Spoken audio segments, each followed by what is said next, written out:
28 ফেব্রুয়ারি 2026।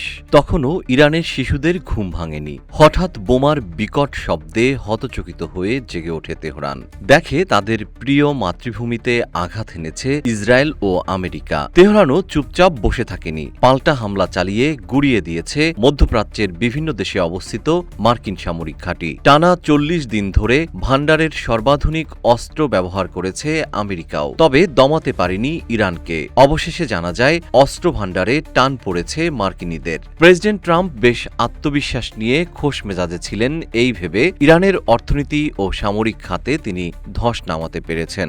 তবে ট্রাম্পের ধারণা মিথ্যা প্রমাণ করে দিয়েছেন খোদ মার্কিন গোয়েন্দারা।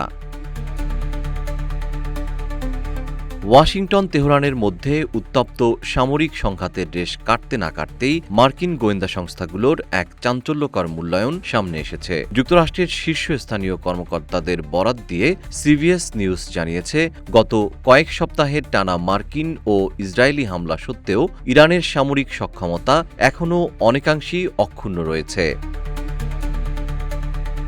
গোয়েন্দা তথ্যের বরাত দিয়ে কর্মকর্তারা জানিয়েছেন, গত 7 এপ্রিল প্রেসিডেন্ট ডোনাল্ড ট্রাম্প যখন যুদ্ধবিরতি ঘোষণা করেন, তখনও ইরানের ব্যালিস্টিক ক্ষেপণাস্ত্র এবং সংশ্লিষ্ট লঞ্চ সিস্টেমের প্রায় অর্ধেকই পুরোপুরি কার্যকর ছিল। এছাড়া আইআরজিসির নৌবাহিনীর প্রায় 60% সরঞ্জাম, বিশেষ করে তাদের অত্যন্ত কার্যকর ফাস্ট অ্যাটাক স্পিডবোটগুলো এখনও যুদ্ধের ময়দানে সক্রিয় রয়েছে।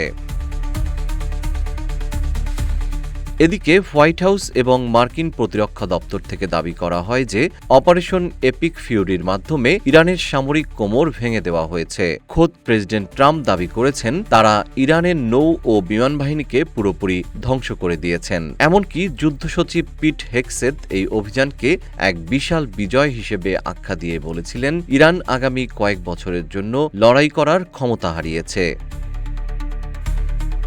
তবে মার্কিন কর্মকর্তাদের গোপন রিপোর্ট এবং প্রতিরক্ষা গোয়েন্দা সংস্থার লিখিত বক্তব্য সম্পূর্ণ ভিন্ন কথা বলছে। প্রতিবেদনগুলোতে সতর্ক করে বলা হয়েছে, ইরানের হাতে এখনও হাজার হাজার ক্ষেপণাস্ত্র ও আত্মঘাতী ড্রোন রয়েছে।